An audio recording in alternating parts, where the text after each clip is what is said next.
Do we want to talk about our lineups? Is that what we want to do? All right, we can do that. I suffer from a debilitating condition known as atropic chalkitis. Peter's one of the greatest depositors I've ever seen. Trust the process. Let's go. Let's go. I got auto match with Levitan. This is bullshit. If I just go the other way, in that 66, I win all the money. All the money. If I had 150 lineups, I'd win too. Process over results. Illuminati make a bitch go crazy. I don't know which one of these my baby. Bust out AP, 35 bullets in your head like KD. Bust it, bitch go bust it. And I had 10 pints with me in Russia. Hey everyone.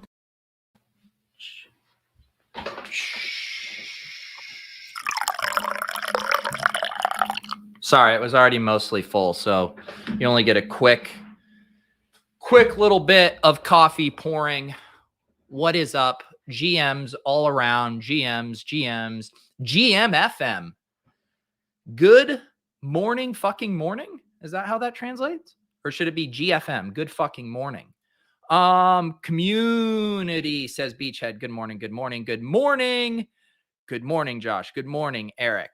You need vodka in yours? How about some Arby's vodka? Put some Arby's vodka in your coffee. Get my mic or my camera situated. Come on, camera.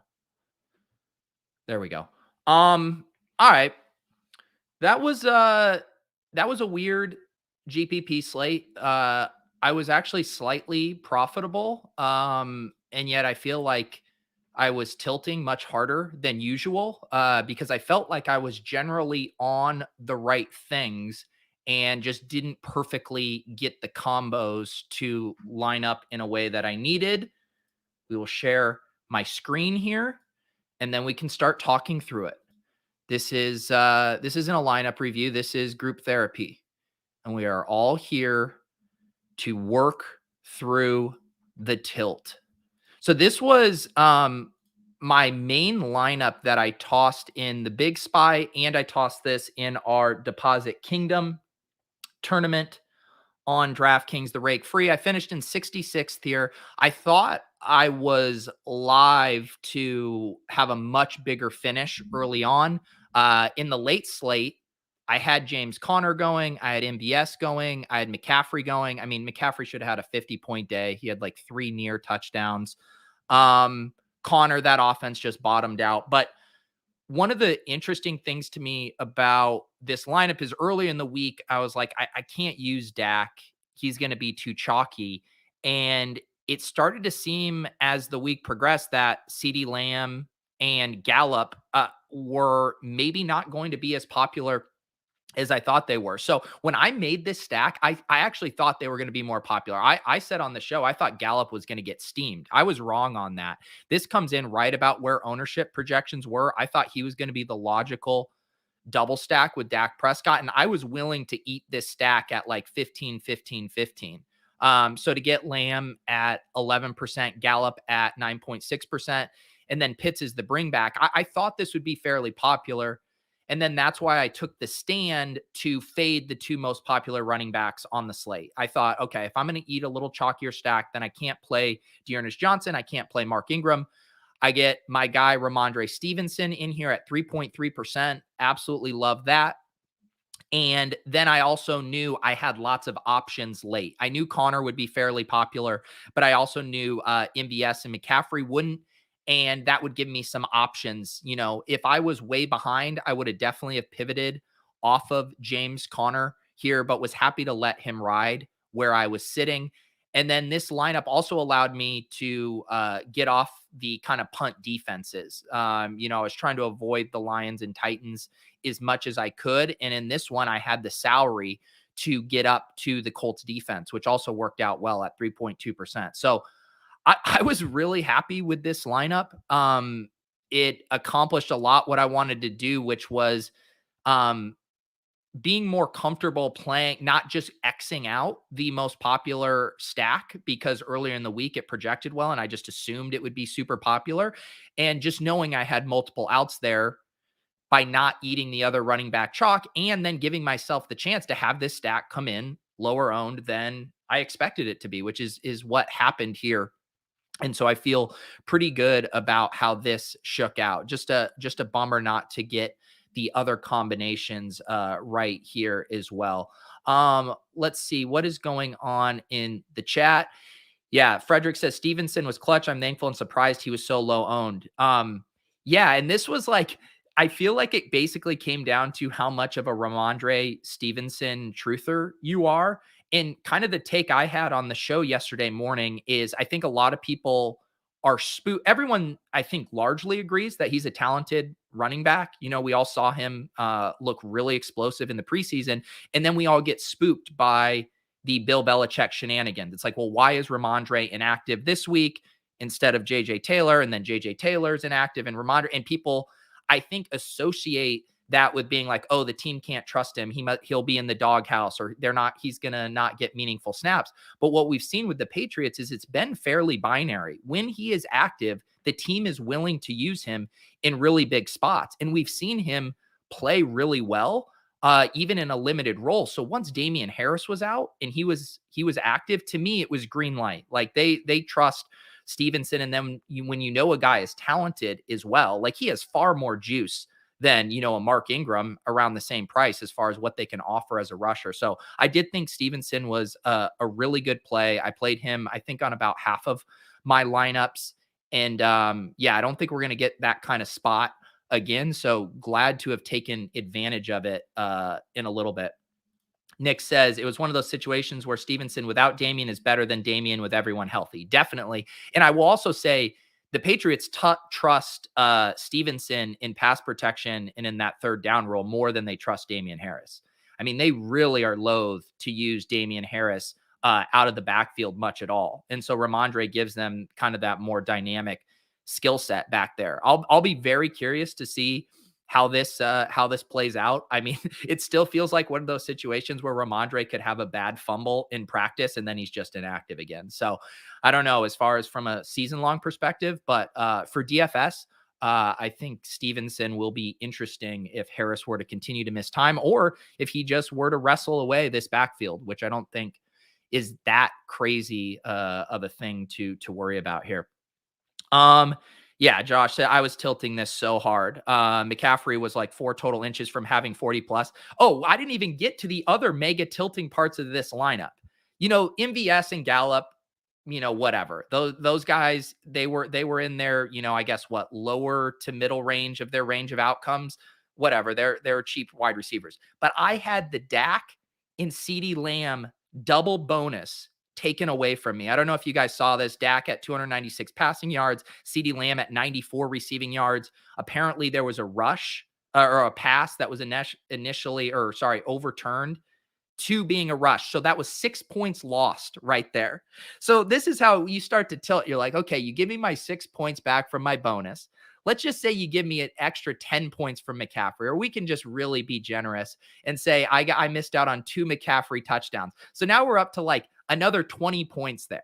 And then we're finishing 183rd, which is literally, up here in the top 5. So yes, I'm tilting that this lineup was really close to having a top 10 finish. And speaking of top 10 finishes, shout out to my ship chasing brother, Pat Carrain up here, who had a really nice lineup and finished in 10th place for $2,000.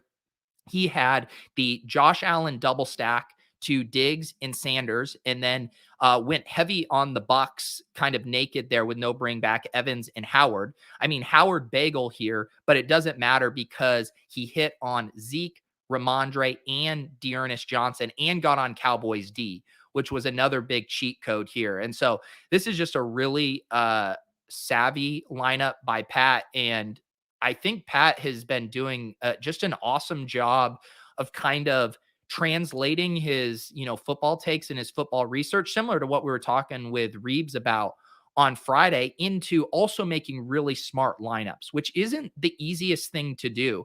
So I do highly recommend you guys read Pat's walkthrough on Fridays on NBC Sports Edge. It's just a really comprehensive breakdown of the slate, and obviously very analytical bent to that piece. And then the way Pat's able to kind of take his stances and build those into really smart lineups.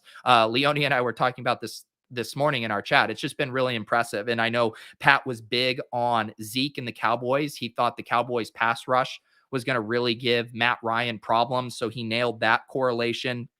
And of course, getting the Josh Allen double stack there. And it goes to show you, I mean, you can take a bagel at tight end for 2,700 and still have an incredibly nice lineup because you're limiting the amount of things you have to get right. And I think all of us would have been upset with this Mike Evans ownership had we known. I would have guessed that Pat would have expected this to be about 20%, and it comes in at 43%, which is pretty crazy. Pretty crazy. Also super crazy. We can talk about the Mike Williams ownership. I mean, what did Mike Williams come in here? If I can find a team with him, 25%. Just apps. I'll probably have to scroll further down to find a Mike Williams team. But that ownership was nuts. Absolutely nuts. Let's see if I can find a Mike Williams team here. No Mike Williams teams are in the top, so I can't find one. Can I find one? He was on 1 out of every 4 rosters, but they must have all been rosters. There he is. Mike Williams, 25%. I mean, and I assume it's kind of an intersection of a few factors. Getting GPP bro steam on Saturday and Sunday. I think he was in the late slate and that people might have been swapping from like a James Conner to a Mike Williams. I could also see people who were initially playing Keenan Allen thinking Keenan was going to be the more popular play and pivoting to Mike Williams. And then Keenan Allen comes in half the ownership of Mike Williams. So that one was a head scratcher. And, you know, we were talking last week and we talked about it on Sunday morning, this idea of ownership really tracking and following the chalky quarterbacks. But because we had seen it, Jalen Hurts to Devonta Smith. Devonta Smith comes in 15% 2 weeks ago over his projected ownership. Last week, Marquise Brown comes in, 20% over his projected ownership. But now it's a tough rhyme or reason because Josh Allen and Dak Prescott were the 2 most popular quarterbacks on the slate, and CeeDee Lamb and Diggs didn't get steamed. Those guys stayed in check. In my lineup, I had Lamb at 11% with one of the chalkier QBs. And then we can see in Pat's lineup, he had Diggs at 8%. So this hard and fast rule of, the chalky quarterbacks, and I guess Allen didn't end up being as chalky as Dak and Herbert. But I do think it was because Herbert was late and because people were kind of behind in these GPPs, pivoting off of a Keenan Allen, pivoting off of a James Conner, and just knowing that the GPP bro industrial complex had given Mike Williams the stamp of approval as a solid GPP play. All of those things led to that play getting incredibly steamed. So that's a tough one there again. And I said this on Tilt Space last night, but I mean, Keenan Allen is just not a sexy play. We were joking about that on the Swolecast because Davis was touting Keenan Allen. I mean, people are just far more excited to click the button on Mike Williams than they are Keenan Allen. But another week where I believe Keenan Allen had 11 targets to Mike Williams 5. So we kind of continue to see this new trend of Keenan Allen being back to the alpha there, which was not the case at the start of the season. Let's see here. What am I missing in the chat? Tony played Williams as well, thinking he'd be much lower. Yep. When did the Chargers offense become garbage? Yeah, that was a disappointing game. You get the Larry Roundtree TD, so that steals one from them. I really thought that game had potential to go crazy, at least from a fantasy standpoint. So that was kind of underwhelming. Mathology says McCole Pruitt was a top 12 tight end play at 7.2. Tight end was gross this week. Yeah, it was super gross. Tight end was gross. Quarterback was super thin. I mean, the player pool for most people, it was Josh Allen and Dak at the top. Then you had Herbert and Brady. And then some people would toss in a little Jalen Hurts. But like the quarterback pool for the majority of the field was really, really condensed this week here, which was an interesting dynamic because the past few weeks, I feel like we've had some decent punt play quarterbacks with your, Tyrod Taylors of the world. And who did we have? We had Jordan Love last week. So yeah, it was a weird slate. Obviously just jamming the 3 cheap running backs, would have been the play if it got you up to Diggs, got you up to Lamb, to Justin Jefferson, to Keenan. That was the play. I basically built most of my lineups with one of those guys. And then in this one, which I knew was going to be my chalkiest, I of course did none of the Ingram Dearness chalk. So we can check out a couple of my other spy lineups here, and then we'll circle back to the Deposit Kingdom League to check that out. This was one of the super small spies that I entered.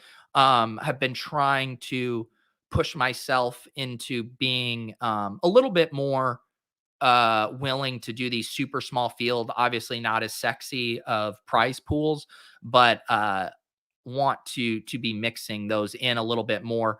So 222 people in this one. I rolled out a Tom Brady double stack and went double tight end.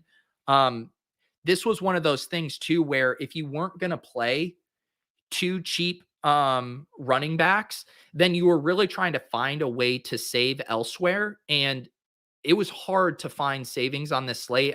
I mean, the only 3 viable punt wide receivers I really saw for my player pool was Gallup, MVS, who I used a decent bit, and then James Washington, who I ended up not using just once Big Ben was ruled out and that game, that total was coming down. That spot looked a little less attractive to me.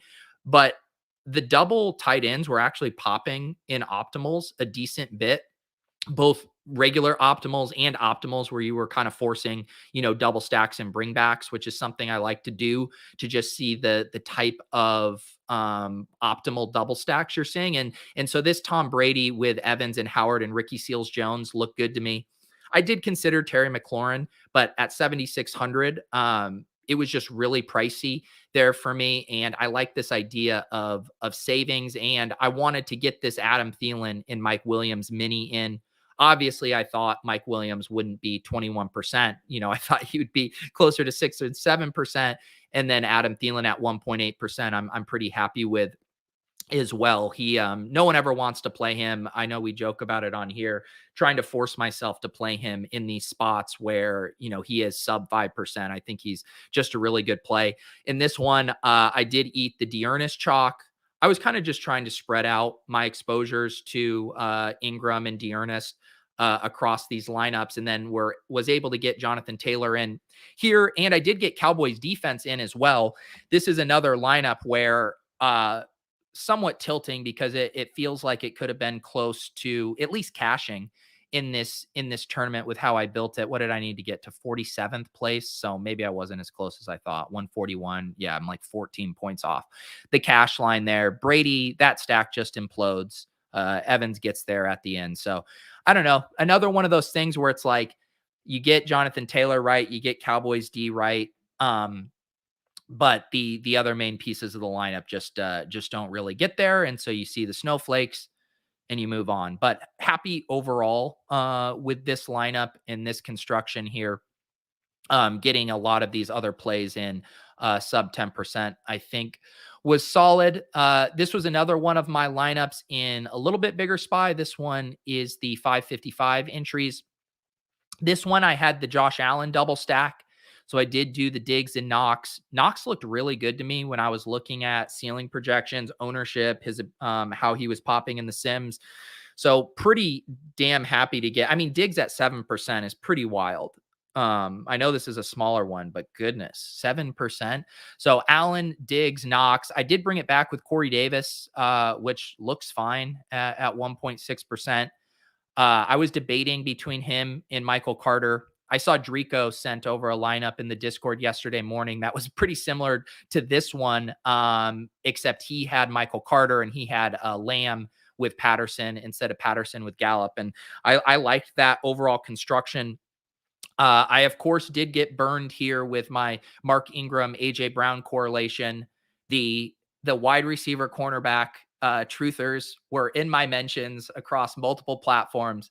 The thing that I need to ask the wide receiver cornerback bros is I need to know when I should be afraid of Marshawn Lattimore, because I was supposed to be afraid of him yesterday against AJ Brown, but I didn't need to be afraid of him the past 2 weeks when Mike Evans and DK Metcalf scored touchdowns against him. So if you guys could all just huddle, the fact that you guys know exactly when to be afraid of Marshawn Lattimore and when not to be afraid of him is truly remarkable. And if there's kind of a Substack or something I could subscribe to that tells me the weeks you should be afraid of Lattimore versus when you shouldn't, I would definitely subscribe to that service. Let's see here. Yeah, Lions D. I knew this one was going to be fairly chalky, but this was one of those situations where I only had $2,300 left and was willing to eat the chalkier defense here. So this lineup feel pretty good about these percentages, similar to the Dak stuff in that other lineup. I mean, Josh Allen and Dak look like the best two QBs, and to get the premium stack there to Diggs at 7% is really nice. I wish I would have found a way to get a Diggs Lamb combo into a lineup, but I did not. So we move on here. That's right. Matchups matter when they matter. AJ Brown one mattered. DK Metcalf one didn't matter. All right, let's see. This was another one of my spies. This was the 150K spy. This one had 1,700 or 1,600 entries in it. This was a Herbert double stack with Mike Williams and Jared Cook. I mean, obviously a disaster with Mike Williams at 25%. Brought it back with Justin Jefferson. Ran my Mark Ingram, AJ Brown correlation here again. Did get Zeke in again, was kind of cycling through those top end running backs I liked. Had Christian McCaffrey in the big spy, had Jonathan Taylor in this one, got in Patterson here, and then Zeke here. So I was kind of spread out at running back, and that was kind of just a product of how the slate looked. I mean, there were 8 guys with higher ceiling projections than the chalk running backs in Mark Ingram and Dearness Johnson. So there were lots of viable paths to trying to access a running back ceiling. And so I was cycling through my combinations here. You see, I did have an MVS punt in this lineup. Otherwise, pretty similar, getting in another one of these Mark Ingram, AJ Brown correlations that didn't hit. Like I said, I'm happy to continue to go back to the AJ Brown well. If you're going to give me AJ Brown at 5%, I'm going to continue to play him. So that's just the deal. And if he was, $600, $800 cheaper, he would have had the ownership that Mike Williams did. So you could pay up to be contrarian there. That game bottoms out a bit. He doesn't get there. Whatever. We move on. This is the Deposit Kingdom. I did finish top 10 with this same Dak lineup that I had in the Big Spy. Let's see what KinoPad did here. He had a very similar stack to what we were just looking at. This was similar to Pat's, the Josh Allen, Stephon Diggs, Sanders, and then he did the Corey Davis bring back. Dan Arnold just continues to be a pillar of consistency in lineups, and then 2 of the chalk running backs, which proved to be the optimal play yesterday. Dearness Johnson, Mark Ingram allowed him to get up to Christian McCaffrey. And look at this. This is where the Deposit Kingdom really shines. Christian McCaffrey, 15.8. What was he in my spy over here? 7.6% in the Big Spy. So the GPP bros in the Deposit Kingdom were on top of Christian McCaffrey being a great play at 8,400. And I still don't even think this ownership is bad on McCaffrey, but just funny that it was double what it was in other contests. Just a solid lineup here. Get the stack, the bring back. You get the one kind of unique piece in Christian McCaffrey, and then kind of eat chalk elsewhere. Dearness Johnson, Ingram, and Arnold in this size contest, 500. I think this lineup is perfectly solid and gives you a chance to win, which is what happened. So congratulations to Kenpo Dad. Let's see here. About to purchase a hand builder hoodie. Any discount codes available? So there is for YouTube members, in the Discord, I have a $5 off discount just for them. And so I think it's $7.99 to become a YouTube member. So you can pay for your first month subscription with a hoodie discount code in there. Otherwise, anything over $50 gets you free shipping. So you can go that route as well. I think the hoodie will come with shipping and taxes, comes to like $42. So if you toss in a mug or something, you can get free shipping. Mm. All right, I'm going to take a look at some of these other lineups here. I see some requests coming in. I can tab through a few of them. Also, shout out to Nurse Jackie. This is our friend Rob Coakley's friend. He told this individual to play in this tournament, and they finished second with a really nice Dak to CeeDee Lamb stack. They did the Jonathan Taylor, Jamal Agnew correlation. I actually ran this on one of my, one of the teams I normally look at. I think I put it in the $75 red zone or $50 red zone. But that Agnew, Jonathan Taylor correlation hit. Played Jerry Jeudy, who we're talking about this on Tilt Space. I was surprised he got that popular. He wasn't really popping for me, but I guess it makes sense in that there were just so few options in that like 4,600 to 5,600 range that if you were building and then were left with, 5,500, it was like, who are you going to play? And I think, Jeudy was probably one of the best options in that range.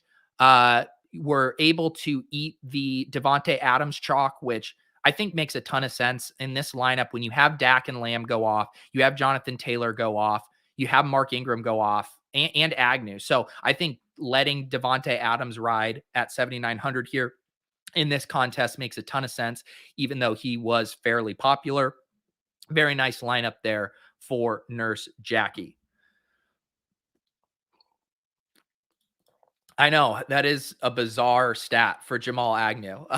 One rush TD for 79 yards. Jamal Agnew just finds a way to get it done. Let's see here. Josh wants us to look at his lineup in 15th. Ran the Josh Allen to dig skinny stack, no bring back. Very nice. Look at you on AJ Green. Leone got to you, man. Leone got to you. Actually, I think that was a fine play. I liked Christian Kirk because I always like Christian Kirk, but I thought all of those Cardinals wide receivers were pretty nice, knowing they were going to come in super low owned.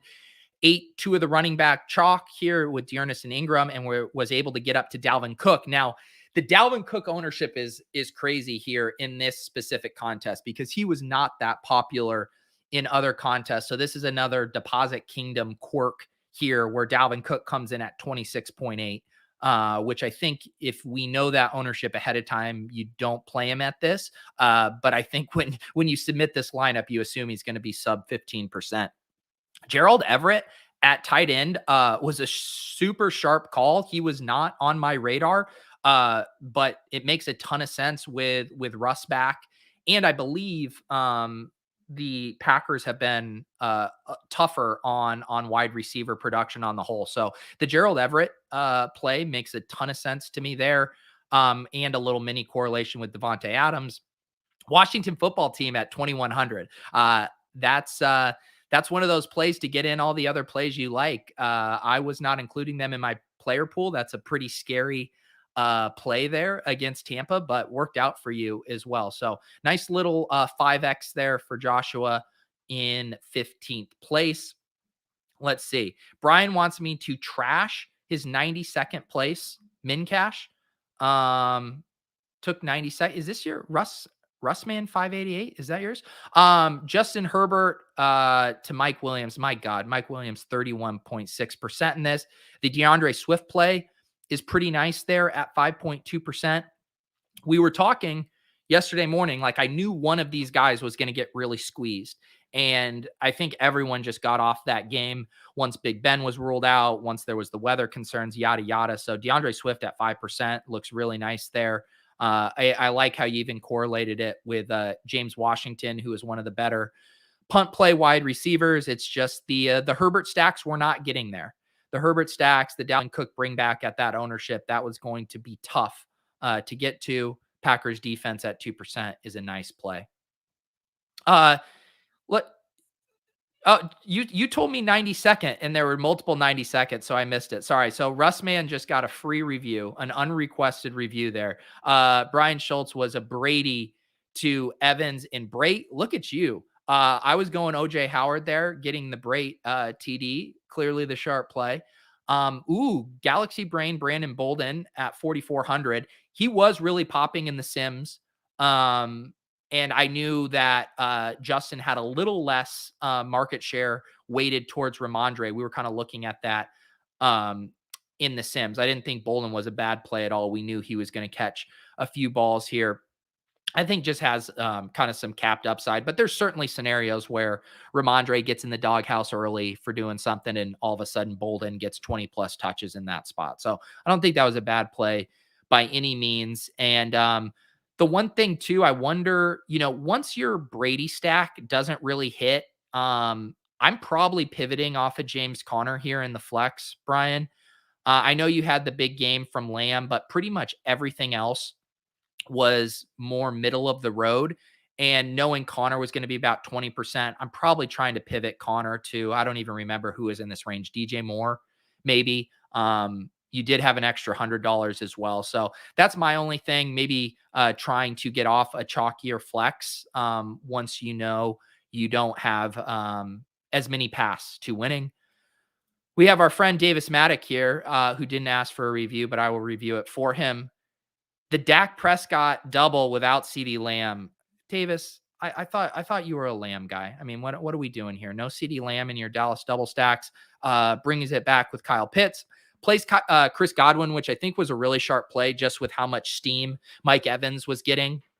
And I think there was a lot of reason to be fearful of Chris Godwin in the spot, not practicing most of the week with the foot injury. But we generally can get these injury discounts on these guys. And I think Godwin here was a pretty good play at 13.2%. He does get in Dearness, Jonathan Taylor, and also Galaxy Brained, the Brandon Bolden. I mean, a tough week for Davis's brand, no CeeDee Lamb. He's touting Keenan Allen and Deontay Johnson on the Swolecast. And now he's playing Brandon Bolden over Rhamondre Stevenson. I mean, the ultimate 10 condom move. So hopefully Davis can get back to his roots in week 11. Pete, we will forgive you if you talk about AJ Dillon in Redacted. You pumped him all offseason. This is your time. Well, first of all, I should say Gretsch was the leading bandwagon guy on AJ Dillon. We had that show with Beim4 on ship chasing back in July.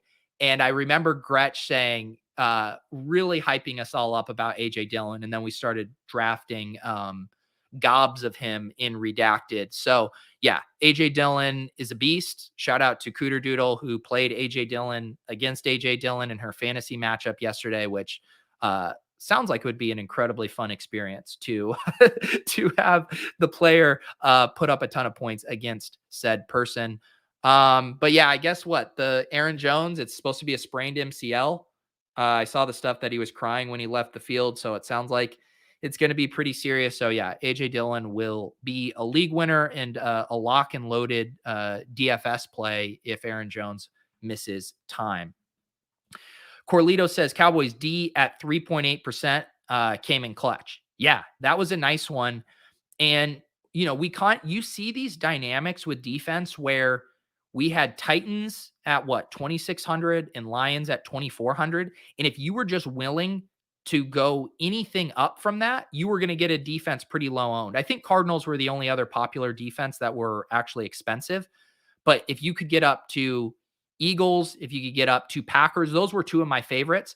This one I was able to get up to Colts, but this one I got up to Cowboys. And you see just the ownership percentages on these are really low. And I think that's a dynamic that can be, and it's easier said than done, but it's a dynamic that can be exploited on these really tight salary slates when there aren't a lot of good punt plays, because all of us, we build our lineups and then we're like, man, I sure could use, I have the Cowboys D in at 3,000, but I could sure use these extra $700. So why don't I just get down to the Lions defense? But man, if you can force yourself out of that comfort zone and get up to some of these defenses that have a pretty high ceiling from a turnover perspective and are going to be sub 5%, I think you really want to do that. And I know that was a big leak in my game last year where I was just kind of like, I'll just play the cheap defense. Defensive scoring is random, blah, blah, blah. And I think playing the cheap defense is completely fine if they're not popular. I mean, we saw that with Joshua's lineup. Playing Washington D, I mean, it's gross, but if they're not going to be popular, then that's fine. You just don't want to play the punt lineups that are super, super popular. So yeah, play like that with Josh Washington at 2.8%. That's fine. Let's see here. This would be a fun suggestion. DraftKings needs to drop the D and add another flex. It would make it so much better. Yeah. Silas advocating for kickers. I don't think they're ever going to do that. But I would love to see another flex. I mean, I feel like we need to get super flex contests, right? I mean, and I know FanDuel has experimented with those a little bit. Are those even still running? I don't know if they're doing those, but man, we do need to mix and match some of these game formats. Add a flex, add a super flex. I think that could be fun. Let's see. Was there one other lineup? No, I looked at this lineup here. Let's see. Did someone else want me to look? Silas wants me to look at his 434th place. By the way, guys, I have bad news. We're gonna make the Deposit Kingdom smaller this week because you guys made me do what I'm loath to do, which is have to tweet out the link. I had to tweet it out with 10 minutes left to fill it. It seemed like everyone's rake-free leagues were a little slower to fill this week. I saw ETR put out a push. I saw Smiz put out a push. So are the GPP bros or are we waving the white flag? Are we over DFS for the year? These aren't filling as quickly. So I think I'll probably have it be 450 this week because I refuse to send out another tweet to try to fill a rake-free tournament. It's the most demoralizing thing in the world. These people not wanting to play these plus EV tournaments. All right. This is what was Silas? What was yours? 432? 482? Where are you? Wait, sorry, Silas, what's your number again? I forget now.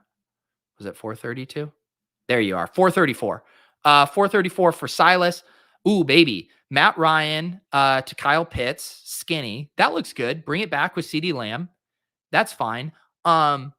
James Conner, DeAndre Swift, Washington, Sanders is a one-off, Lockett. So I think my only main criticism with this lineup is I would just play Pitts and Lamb as a mini and then find the money to get up to Jalen Hurts and then play like a Jalen Hurts skinny.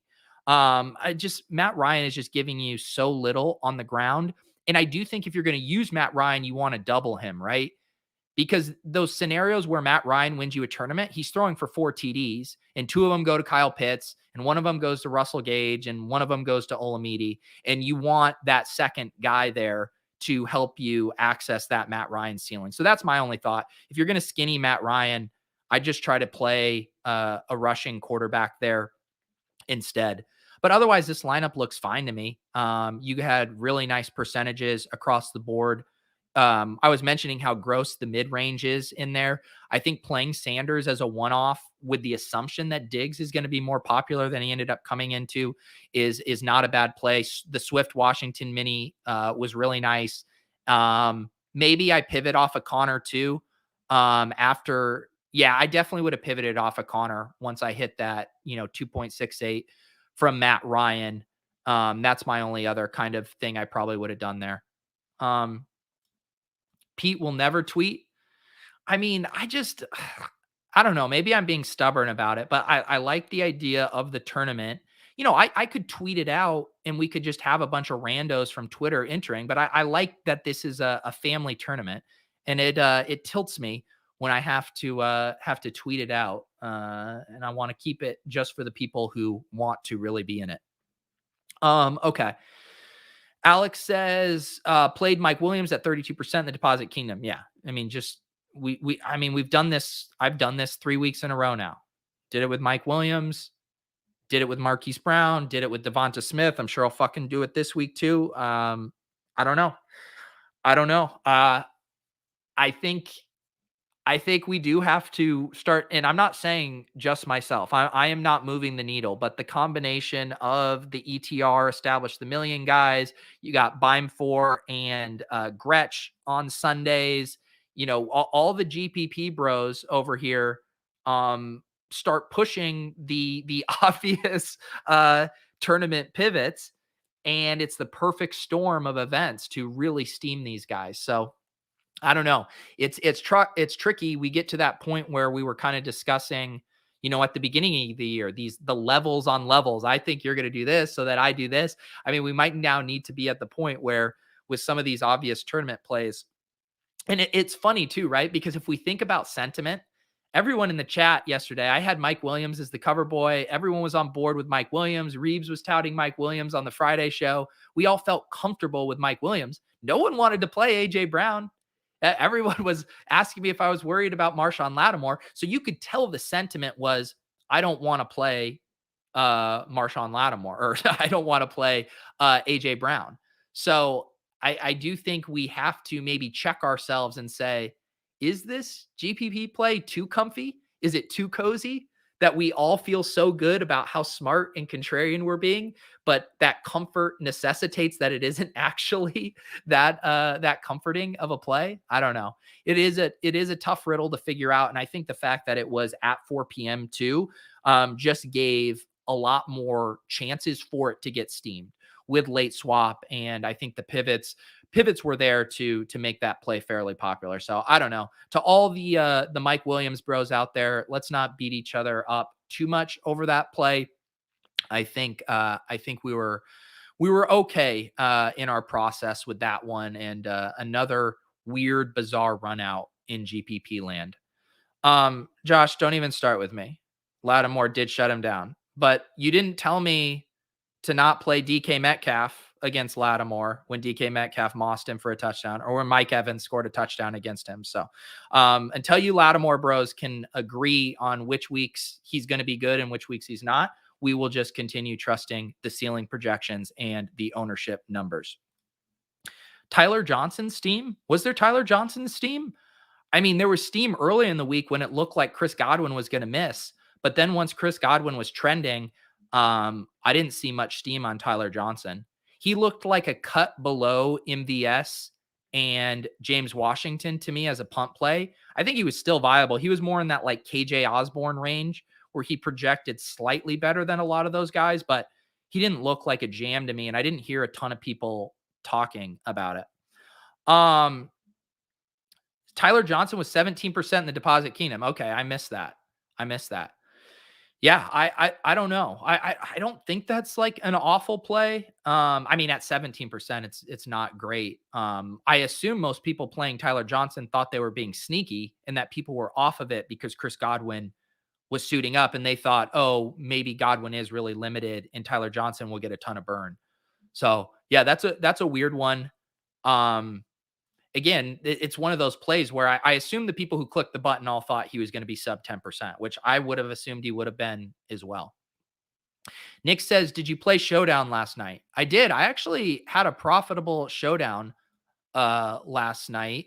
I've been just playing the 20 maxes on Showdown, and I know the sims were good. I know Corey in the Discord had a nice bink, as we like to say. I finished 32nd in the play action, although I think I was duplicated more than I would have liked to be. This was my lineup in 36th here. I had, let me get rid of this on the screen. I had a Patrick Mahomes stack to Tyreek Hill, Kelsey, Williams, and Pringle. And then look at this. This was a sim specialty right here. Dylan Stoner. The thesis of the play was you were able to jam in all of the other studs. Take a 0 from Dylan Stoner. And I swear to God, he showed up. This wasn't a hand-built lineup. This was a simulated lineup from Run the Sims. And of course, me hunting for lineups that wouldn't be majorly duplicated in this large contest, which had 79,000 people in it. And one way to get unique is to play Dylan Stoner at 0.1%. So thank you to Dylan Stoner in your 0 for giving me access to a Mahomes captain lineup here. Wow. You cashed with a Waller captain. Man, Darren Waller is so frustrating. He boned my best team in my owners club lineups. I'm still tilting about that. I'll show you here. So I was in 143rd with this Las Vegas tight end here. I had my Bills stack. I had Colts running back. I played Dolphins defense from Thursday because I knew I could bank those 21 points. And then, I mess around here. I put the Chiefs tight end in this second lineup with the Dallas stack. If I have Chiefs tight end in this top lineup, then I'm top 20 for, $250. Instead, I get 2.4 points from Darren Waller and Foster Moreau. Come on, guys. You're absolutely killing me. Wait, Andy says he's first in the main right now? What? First? Are you too nasty? Too nasty here with Chiefs QB. I don't have one of those. I wish I had one of those. Indy RB, Buffalo wide receiver, Chiefs tight end. Love that little stack there. And then played the Miami defense. Congratulations. That's a sick team there. Awesome job. I hope this holds for you tonight. I assume you've already gone through and seen what stuff you are sweating here, but I'm guessing you're going to have a decent amount of cushion. I'm trying to scroll through here and see what could be charging you down tonight. Most of these all have scores. I don't see any zeros here for something that would still be going tonight. So, man, I don't want to jinx you, but it looks like you're in pretty decent shape. So hopefully okay, here's one for you. We have a San Francisco tight end with 132. So it looks like your immediate fade is what? A 23-point San Francisco tight end explosion. Yeah. So that's a nice spot to be in there. So hopefully that holds for you. $2,000 and you get the live final entry into Miami for week 17. So that's pretty sweet there. I think, were there any of my other teams? I think I have a low ball team cashing right now, but will probably get ruined if Los Angeles tight end does anything. Here's the low ball. Jags QB, Titans running back, Atlanta wide receiver, 3.6. Rams tight end, which if they put up a few points, I'll be able to survive that. Otherwise, this will probably get blown up. And then Jets defense at 6 points. Let's see what the low ball nuts were this week. The low ball nuts, although it's hard to tell because a lot of these haven't gone, you got to find the lineup that's already had everyone go. Okay, so far the low ball lineup nuts is Detroit QB with 5 quarters, Dolphins running back from Thursday, Atlanta wide receiver, Panthers tight end 0.3. That's beautiful. And Jets D. So I think this lineup, Richard Seifer, is probably in the best shape to win based on these guys all having players going tonight. Jake wants me to confirm Trey Lance is a lock in captain tonight. So I will do my showdown cram later tonight, but we can run the Sims quickly here on a Monday morning to see how things are looking early in the day. And then I will be able to let you know. My hunch is that Trey Lance is not a showdown captain lock. That's just my hunch. Let's see what the early Sims are saying. We have a 50-point over under, San Francisco 3.5 home underdogs, Rams 26.5 implied team total, 49ers 22.5. We will run the Sims. And let's see what we are looking at early. Surprise, surprise. Cooper Kupp at 20% captain optimal rate. Deebo Samuel with a higher optimal captain rate than Cooper Kupp is fairly interesting here at the start. I assume the field is going to be much more willing to play Cooper Kupp over Deebo Samuel. So that looks like it could be an edge. Henderson right here at 12.7%. And interesting that Stafford isn't popping quite as much. We normally see the quarterbacks on these high-powered offenses at least come in around 10%. So we will check in on this later tonight. It looks like Eli Mitchell and George Kittle might be some of our other leverage captain pivots, but should be a good game. Should be a fun slate. So I'll be back tonight. We'll do it around, I don't know, 7:30, 7:45 Eastern time. I will also be back for Splash Play. We're doing that at 2:30 p.m. Eastern. Spags and I will welcome some new members to the family. I need to go finish the Fantasy Life newsletter. I hope you guys all have a wonderful rest of your day. Just forget that Mike Williams ever happened. Okay. Just forget that ownership ever happened. We are on to week 11.